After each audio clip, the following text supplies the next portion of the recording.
At least my god complex is justified. First saint to serve cunt. Thousands of years as a woman in STEM have filled me with a murderous rage. Get a job. Leave me alone. You think you can read me? Bitch, I created the library. I might be a bitch. Fidelity! Oh, she's sickening.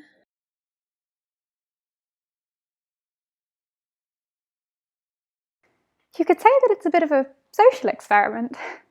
Giving a bunch of people immortality and shaking them around in a jar and seeing what happens. No one can understand what I've gone through. Except for the other 6 people who have been through the exact same thing. I guess. Lictorhood is the most serious and solemn duty anyone in the Empire can carry upon their shoulders. It is the highest honour possible. Your god and your people depend on you to keep Dominicus burning. It basically means you're better than everyone else. Like, objectively. In theory, being immortal and wielding power most could barely dream of would be great. In theory. If our best friends, siblings, or lovers gave up their lives for our immortality, the least we can do is turn the fuck up for eternity. I've learned a lot. Mostly the human capacity for hatred is infinite and ever-expanding. This is not Lictor Island's best friend race. When you know each other for thousands of years, bonds can get complicated. It's hard to explain. It's great! Everyone is so entertained! I'm 97% sure I'm the only one qualified to be here. Oh, you know, we're just family / co-workers / occasional lovers, forever bound together by committing an unspeakable act in exchange for infinite power. By year 500, I started keeping track of my running grudges against everyone. I have 900 volumes. This is just the one from last week. You know, it might be easier to explain. Sorry. With a visual aid. I still remember when Augustine and Mercy ascended. My first lictors and my closest friends. So, allegedly, Mercy and Augustine were friends at some point. Then they had a torrid affair motivated by mutual grief. And now they absolutely fucking hate one another. Oh, you know. We're just the classic will they, won't they main character couple. I would reference a sitcom, if I knew what one was. The only thing that gets me through the day is fantasizing about turning his pain receptors all the way up and slowly removing the skin. I just think it's a little embarrassing to be in a situationship in your thousands.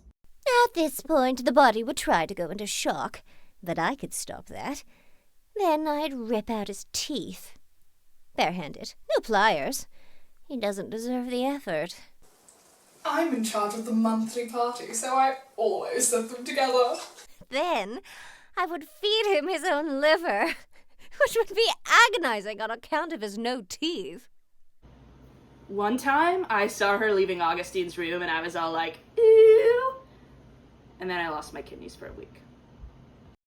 And then I would disperse the fragmented, dusted remains into the cold, unforgiving vacuum of space. She said that? Women. You'd think they'd have enough time to grow up and, dunno, do their jobs. I think Gideon's way of coping with the grief of soul cannibalizing his best friend is productivity and isolation. He's my favorite because he never tries to talk to me. Oh, that sad, sad man. Bless his heart. We are the last vestiges of defence against beasts that can destroy our entire system. Of course I care about doing everything I can to stop that. Gids has been Employee of the Month for the past 36,000 months, but as his friend, I wish he'd let loose once in a while. I graced the cohort, the military might of the Empire. What have these fuckers done? You know, I would say that the prioritisation of militaristic expansion over academic study is one of the biggest problems with this whole project. Behind the planet ghosts trying to kill us all, of course. The children yearn for the battlefield. I built the third house on being hot and messy, and they're doing great. After going through the pain of losing someone I loved most, I made a society where necromancers and cavaliers are strongly discouraged from forming those attachments so they never have to feel the same pain. Also, if I'm not having fun, no one in my house should be either. I can excuse the Saint of Doo-Doo being a bore. But he's also an ass. I mean, we've known each other for thousands of years and the man forgets entire conversations we have. Do I black out occasionally? Yes. But I'm immortal. Nothing is free except these hands. I'm sure we're all going through some weird stuff, and I'm not the only one with intermittent memory loss. I'm just the only one man enough to admit it. At the end of the day, I take care of myself to be in fighting shape. I keep a collection of adorable tiny equine figures for moral support. I don't smoke or drink as much as the others. I work out and I don't do drugs. Cyrus and I did ketamine. I promise that Cyrus and Ulysses are both incredibly talented necromancers in their own right, if their methods are a little unorthodox. They do seem to have a lot of fun together, though. I think when John revived those two, he forgot to reactivate the brain. Now, I don't pick favorites, but the first corpse you reanimate would hold a special place in any man's heart. Ulysses is the smartest man I know.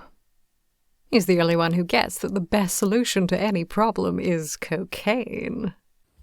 Name one thing they do successfully. Quickly. I do a lot. Do you know how long it took me to learn how to make oil paintings of myself and my beloved Valency in all our naked, angelic beauty? Hours. I'm naturally very talented. I serve an important role. Just how badly do you think these necrotic freaks would implode if there was no one to plan their sexy parties? Their boozy parties, drug-filled parties, sexy, boozy, drug-filled parties. And I still find time to distribute military propaganda to the children. Cyrus has all my love for drama and none of my dignity, tact, or basic survival instincts, so I just get him to say all the things that would cause me serious bodily harm. One time, Cytherea dared me to go up to Mercy, Gideon, and Augustine and say, fuck, marry, kill, Christabel Oct, Alfred Kincaid, and Pierre Dve. It took them a month to put me back together. Oh, that's easy. Okay, right.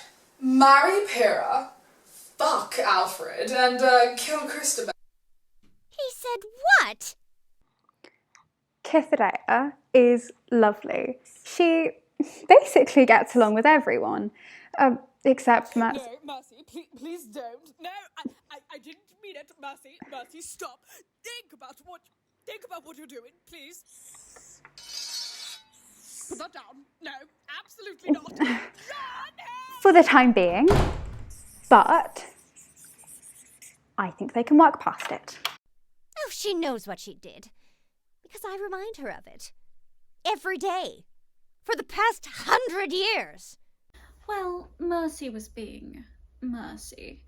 And so I said, honey, you're surrounded by people who have cannibalized their loved ones and found some way to cope that isn't being a mythic bitch. Cry me the river. Get her, Kith.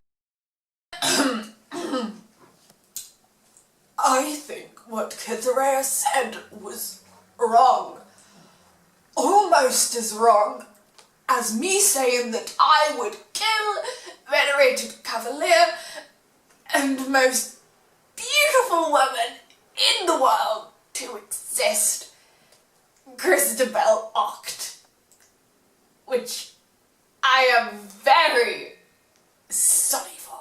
Cytherea loves gossip, wears funny hats, and isn't mean to me. So I'm team her. Do I feel bad about Cytherea's condition? Obviously. I had hoped Lyctorhood wouldn't have that effect. Can I do anything about it? I mean, probably. God and stuff. Will I? She has the aura of someone who is going to snap and murder several people, which I encourage, as long as it's in us. You know, I don't like to make assumptions about what other people think about me, but I do sincerely hope that I'm not despised by my brothers and sisters. I try to cook nutritious meals, only shirk chores on occasion, although I do worry that my tendency to misplace necromantic treatises has led to annoyance. Cassie's cool. I would die for her, if I was still able to do that.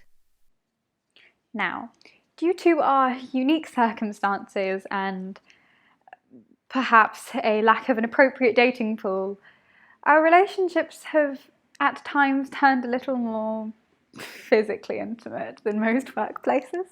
I mean, I can only count the people I've been with on one hand, but there aren't that many of us, and it's the majority of the fingers.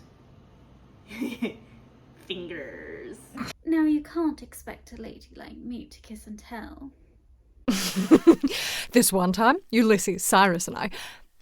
Technically, I think Gideon was there. Whatever he says, I was not involved. And then... Mercy brought out the retractors. If it was at the sexy parties, it doesn't count. We have a very strict code. What happens at the parties stays at the parties. All at the same time! And that was only the first one. At the next 7. John doesn't get involved in any of that stuff, which I do think is appropriate. He's God. Does anyone want to fuck Jesus? Ugh, I wish I could fuck Jesus. Quite frankly, I'm offended. I've made my intentions very clear. And I think if I were the ever-powerful God of the universe, I would fuck me! I can't imagine being with John like that. If I ever sleep with that man, shoot me with a gun. I thought everyone hooked up with John. I hooked up with him 10 years ago on Ida. Ida? That's like an all-time low. Are you kidding me? I love that place. You guys think Cyrus would think to use my DNA to open the lock too? John has a complicated place in all of our lives. He's our revered God, our beloved emperor, our teacher, mentor, friend, technically our boss.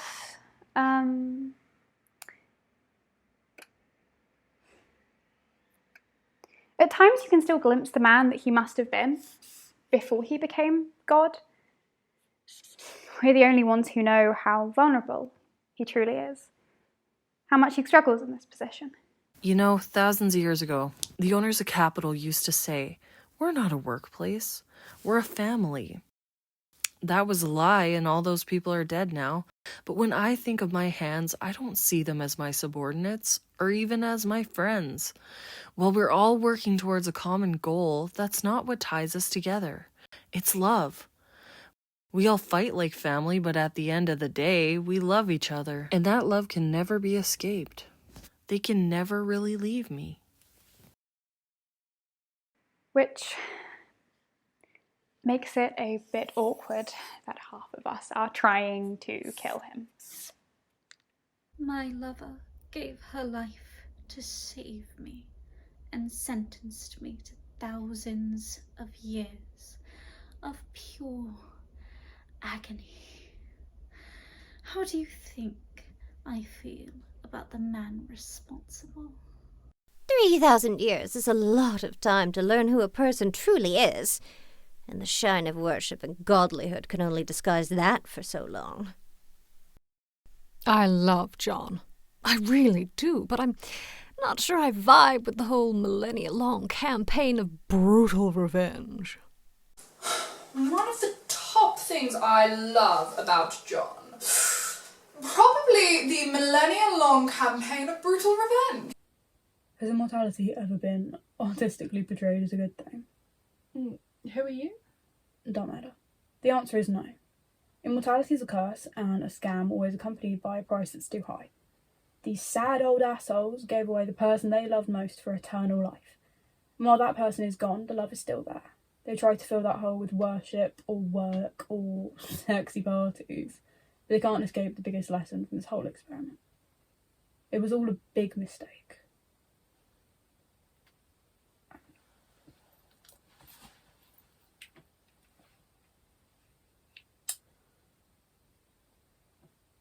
What was the question?